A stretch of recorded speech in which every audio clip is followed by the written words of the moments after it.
So here I am behind, well, not behind, but in front of the Vietnam Vet Memorial.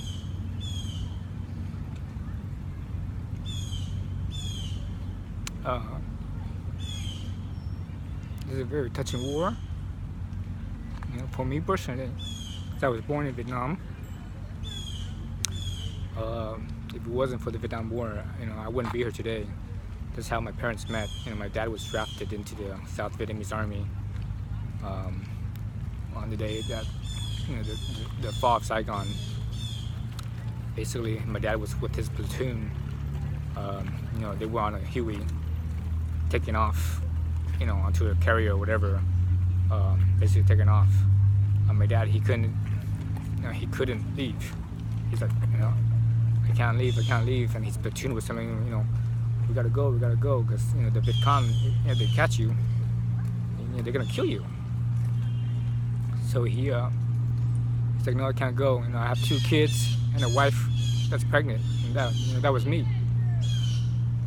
At the time, my mom was pregnant with me. You know, I was born a few months later, after the fall of Saigon, several months later. But yeah, so anyways, as the Huey was jumping up, as the Huey was taking off, and it was probably about, I don't know, 20 feet or so in the air. My dad jumped off.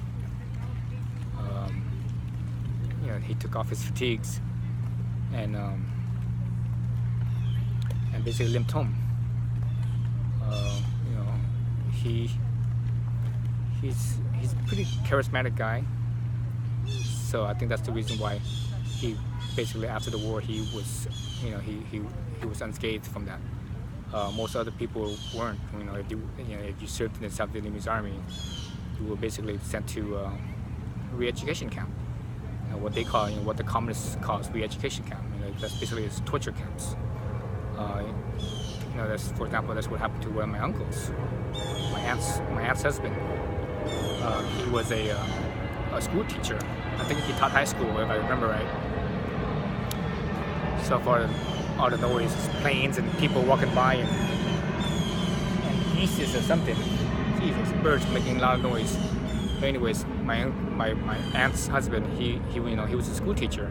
And after the fall, the communists rounded him up. You know, they took him to concentration camp, you know, prison, re-education camp, and they tortured his ass. And he's never been the same, even to this day. You know, 40 plus years later, he's still really skittish. You know, it's like, you know, if you ever watch turkeys, you know how turkeys are. They're very skittish birds. So how my uncle is, he's kind of skittish, kind of paranoid. Doesn't have, you know, real trust of anyone because of his experience from being encamped. But anyways, it was pretty touching coming here. This whole trip's been very touching for me. I was to come here last night. I was gonna head to the Lincoln Memorial last night. But right as I got to the mall, the plane there, right as I got to the mall, it just dumped down real hard. It was lightning, everything, thunder, lightning, and everything. So I went searching for an umbrella. It took me 2 hours. Ended up at Walmart buying a $3 umbrella. This afternoon, it dumped down pretty hard again. So I hung around the hostel and afterwards, you know, I finally went out, and here I am. I'm about to go to the Lincoln Memorial in a moment, which is right next to the Vietnam Memorial. All right, thanks for watching.